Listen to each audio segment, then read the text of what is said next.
Bem-vindos a mais um podcast do Entre Páginas. Nesse episódio iremos explorar o icônico romance distópico de 1984, do famoso George Orwell. Neste podcast vamos mergulhar no mundo sombrio de Oceania, onde a liberdade é uma ilusão e o Big Brother tudo vê. Analisaremos personagens, temas e advertências proféticas de Orwell, que continuam a ressoar em sociedade atual. Preparem-se para uma jornada literária intensa enquanto desvendamos os segredos de 1984. O George Orwell foi um autor britânico conhecido por obras como 1984 e A Revolução dos Bichos. São dois livros bem famosos.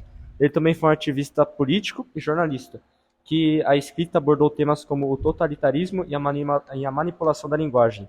O seu legado perdura na literatura e na crítica social, e suas obras continuam a ser lidas e discutidas em todo o mundo. E ele faleceu em 1950. Infelizmente, ele é realmente muito bom.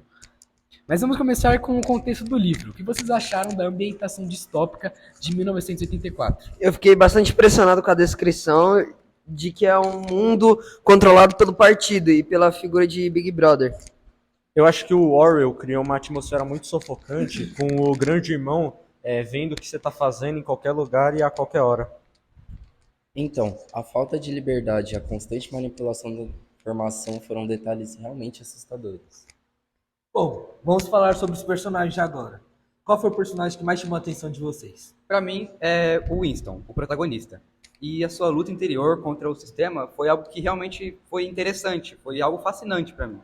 Eu realmente concordo. A complexidade de Winston e sua rebelião secreta foram elementos muito intrigantes. Realmente foram muito bem colocados no próprio livro.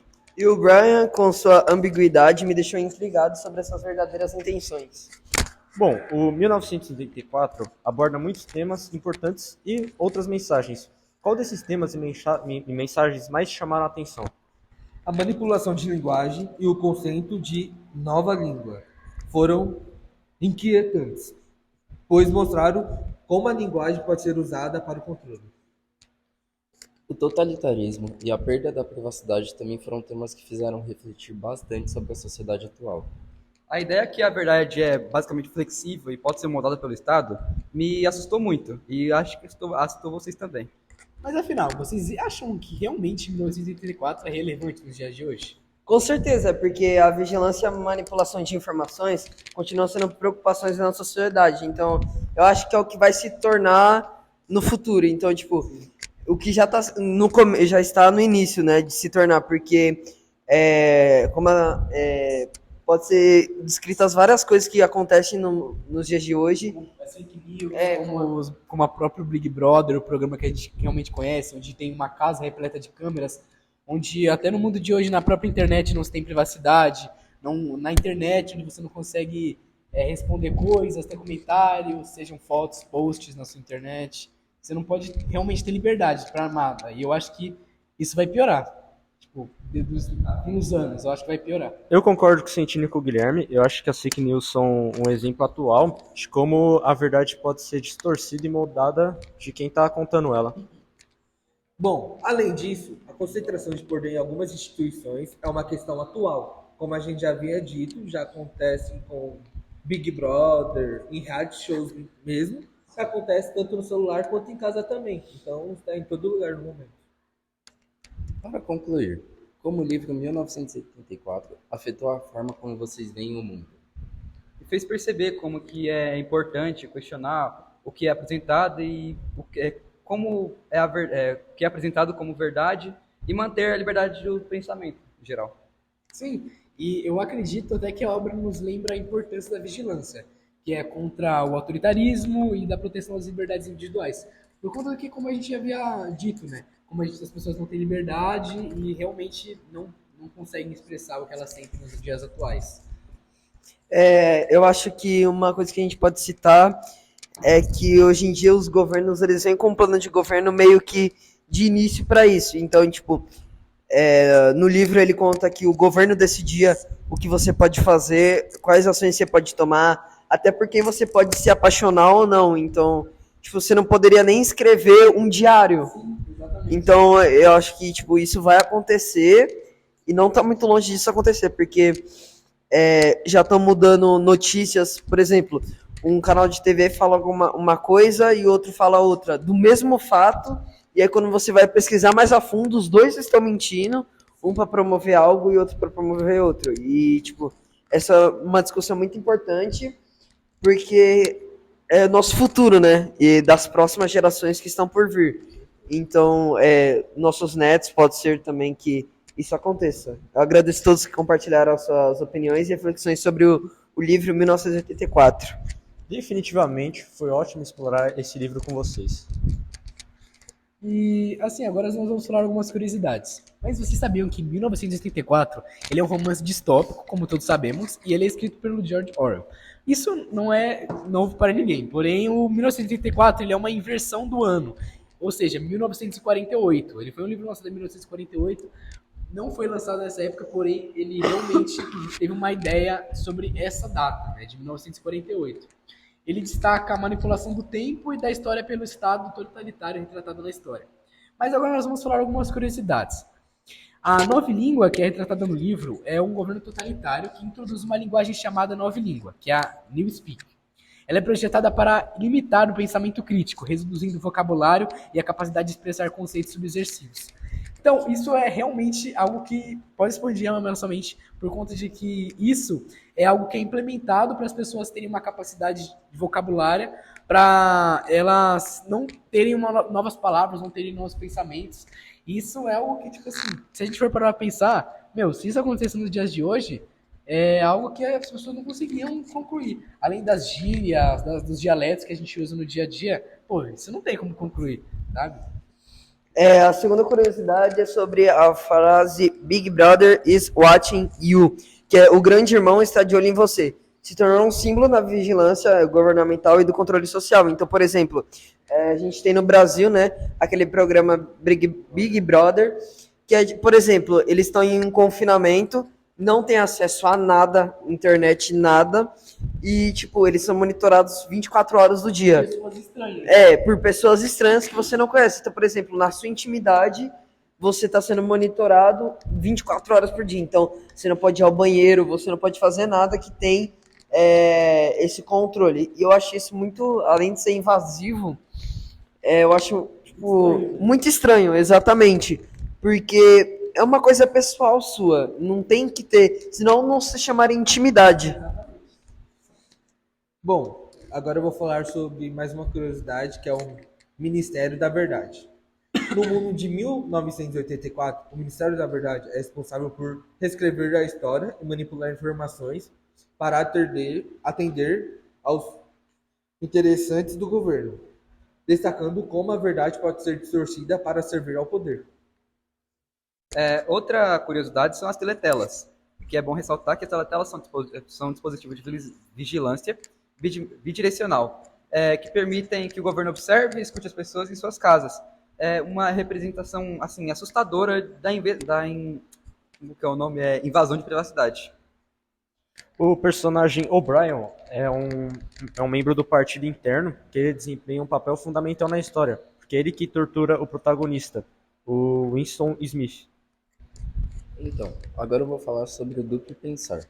O duplo pensar é uma ideia central no livro, que descreve a capacidade de acreditar em duas ideias totalmente contraditórias ao mesmo tempo, um conceito muito utilizado para controlar a mente das pessoas. E por fim, o INGSOC, que é o partido no poder, ele é chamado de INGSOC e é uma abreviação de socialismo em inglês. Embora o regime seja tudo menos socialista, ele é uma crítica à manipulação de ideologias, retratando várias cenas do socialismo, principalmente no país onde se passa. E temos a oitava curiosidade, que é o Wilton Smith, que é o protagonista. Ele trabalha no Ministério da Verdade e ele começa a questionar o regime totalitário. Então, ele começa a duvidar e questionar algumas regras que tem. Por exemplo, ele quer saber o que tinha no passado, o que aconteceu no passado. Sim. Só que como esse governo, ele mudou toda a história. Então, como se tivesse começado uma nova história, e eles criaram a partir dali uma nova história, porque as antigas histórias não existiam. Eles mudaram todos os fatos, apagaram os fatos e alteraram os fatos. E o que leva ele à exploração do conflito era a individualidade e a conformidade. Isso. E um fato curioso, que é menos conhecido por todo mundo, eu acho que é porque o livro 1964, ele teve vários outros títulos de que escolheram o título final. Alguns títulos alternativos foram O Ano do Caos e O Último Homem na Europa. Mas a escolha do título de 1964 reflete bem o ano e o ano da trama e se tornou icônica na literatura distópica. E agora vamos bater um papinho assim para ver se realmente esse livro foi algo bom pra gente. E assim, vou fazer uma pergunta para vocês. Assim, se tipo assim, vocês tivessem essa vigilância que eles têm, esse controle, você acha que vocês conseguiriam viver bem ou não? Acho que não. Eu acho que não, porque eu não me sentiria confortável em viver. Eu não teria privacidade nenhuma, eu estaria sido vigiado a qualquer momento, não poderia fazer nada que todo mundo ia saber. Como no livro é falado, eu não podia escrever nenhum diário. A minha vida seria como se tivesse um roteiro, eu não teria que me apaixonar por certa pessoa e assim adiante. Então, um bom exemplo do que o Enzo falou é o próprio Big Brother. Eu digo assim, do programa de TV mesmo, do reality show. Lá já as coisas já são difíceis, então tem um confinamento, você não pode ter acesso às tecnologias que a gente tem hoje, basicamente, que é um celular, nenhuma coisa que você possa saber do lado de fora. É basicamente o governo te proibindo de saber algumas coisas, horário, dia, coisa assim. Então, eu acho que o reality show é um grande exemplo do que esse livro quer retratar. Bom, eu concordo com o que o Vinícius e o Alves disse e, tipo, isso eu acho que é uma invasão de privacidade, mesmo a pessoa estando dentro do reality, ela sabia que isso era uma invasão, mas ela queria estar lá por conta própria, ninguém a obrigou. E eu não sei por que eu queria descobrir por que as pessoas se inscrevem para participar de um reality desse. Acho que é por dinheiro, né? Acho mas que o que pelo move dinheiro. hoje em dia, eu não sei a opinião de vocês, mas o que mais move as pessoas são por dinheiro. Então, tipo, você pode ver várias coisas fazendo loucuras por dinheiro, sendo que daqui uns anos, pessoas mais velhas, então, que tem 50 anos de idade, fazendo loucuras por dinheiro, sendo que daqui a alguns anos não vai ter mais nada. Vai falecer, né? Mas não vai levar nada disso para o lugar que ela for. Mas a questão do livro nem é por dinheiro, né? É uma questão que as pessoas sabiam daquilo e votaram nesse tipo de governo e agora estão sofrendo as consequências, né?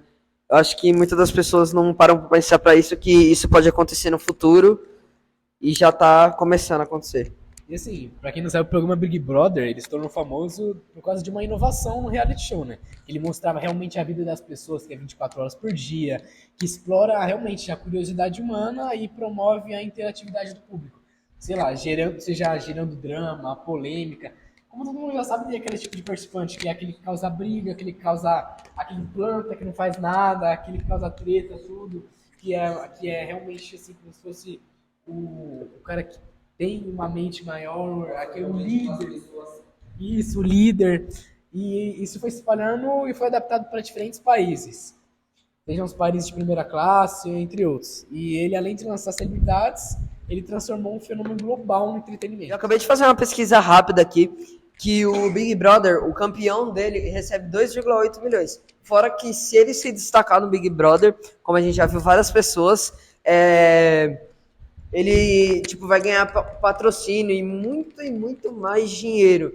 Então eu acho que para eles pensam como benefício. Eu não entraria nessa. Como se a exposição valesse a pena. Como se a exposição valesse o dinheiro. Então, por exemplo, você não pode ter uma relação com alguém que você está sendo gravado e ainda por cima tem pessoas que assinam, porque tem como você assinar esses canais fechados, que é 24 horas, para ver a vida das pessoas. Literalmente, né? Então, por exemplo, você paga, sei lá, uns 50 reais, vamos dizer assim. Uns 24. Que já é bastante dinheiro pra você ver a vida das pessoas, velho. Elas literalmente cagando.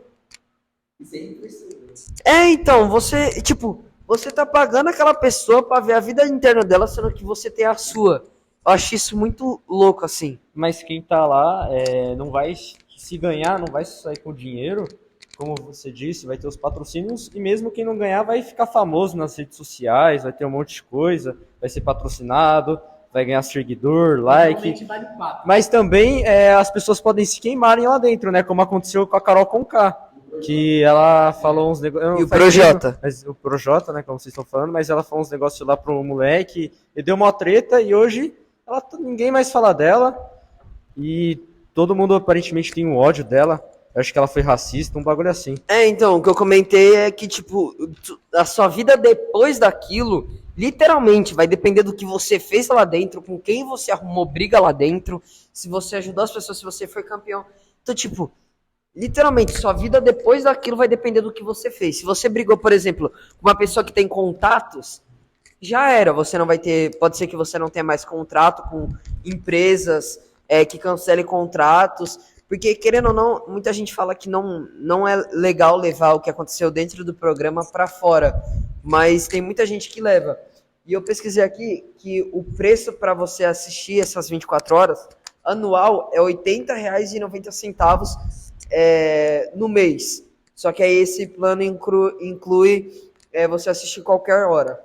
Então, só ressaltando algumas informações aqui sobre o livro agora, sobre o espaço do Big Brother, do reality show. O livro, 1984, ele apresenta uma linguagem controladora, usando a linguagem nove língua. E ele também utiliza a famosa frase Big Brother is watching you, que seria basicamente o grande irmão está assistindo você, mostrando que você está sempre sendo supervisionado, sua privacidade nunca está ali. E agora, partindo para nossas opiniões pessoais sobre o livro, o que você achou sobre o livro? Eu gostei bastante, é um livro muito interessante para você entender mais sobre essa parte, a parte do Big Brother, da privacidade em si, que antigamente as pessoas não tinham, como fala, o governo era muito Muito, tipo, muito controlador. Exatamente. E eu gostei bastante do livro. É um livro muito interessante para quem gosta desse tipo de livro. Mesmo se não gostar, eu indico ler, porque você vai gostar muito da história em si. É um livro curto, né? Um livro curto. É um livro muito curto, 100 páginas, né, por aí. Você vai se entediar com o conteúdo do livro, você...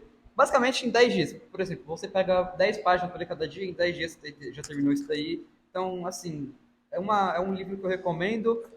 No início, eu sinceramente achei algo bem, assim... o modo de escrita e algo assim eu achei bem confuso e eu não estava gostando realmente, mas depois que eu parti para essa parte mais entender o contexto, O do porquê acontece os a fatos, contextualidade da época, o que está acontecendo, da privacidade, do governo controlador, eu acho que assim, vale a pena ler, dá uma chance para esse livro e é isso. Essa é a minha opinião. Um fato que eu queria acrescentar aqui rapidinho é que a história é contada em 3 lugares diferentes, que é Oceania, Eurásia e Lestásia. Só que o que acontece do protagonista é na Oceania. Então, esse como se o governo mundo se separasse em 3 partes, né? então, esse governo tá nesses três lugares. Minha opinião sobre o livro é que é um livro que, por apresentar uma realidade distópica, que é uma realidade de desesperança, trouxe um tema interessante, né? Que é você não ter privacidade nenhuma, e ele aborda isso muito bem. Não é um livro muito longo, por isso eu recomendo a leitura desse livro. E 1964, ele é um livro que é altamente influente, né? Ele aborda o totalitarismo, aborda a vigilância, a manipulação na vida das pessoas, a manipulação da própria verdade, a perda de liberdade individual. Ele é amplamente reconhecido pela sua importância disso. Ele é reconhecido pela literatura e na própria crítica social. É um livro que mostra uma crítica social imensa, que é um livro que, mesmo sendo um livro antigo, de 1948, né, uma história de 1948, aborda temas da atualidade, com mais de 6 décadas, né? Ele é considerado uma obra que é fundamental para a compreensão das questões políticas e sociais. Então, se você não conhece nada sobre política ou sobre algo que esteja relacionado a socialismo, é um livro que eu indico muito para você ter uma ampla curiosidade sobre isso e para você aumentar sobre o que você entende ou se você quer começar. É um livro, sim, um pouco difícil, então eu recomendo se você já tenha lido os outros, um pouquinho mais fáceis, que também envolvam com política, né?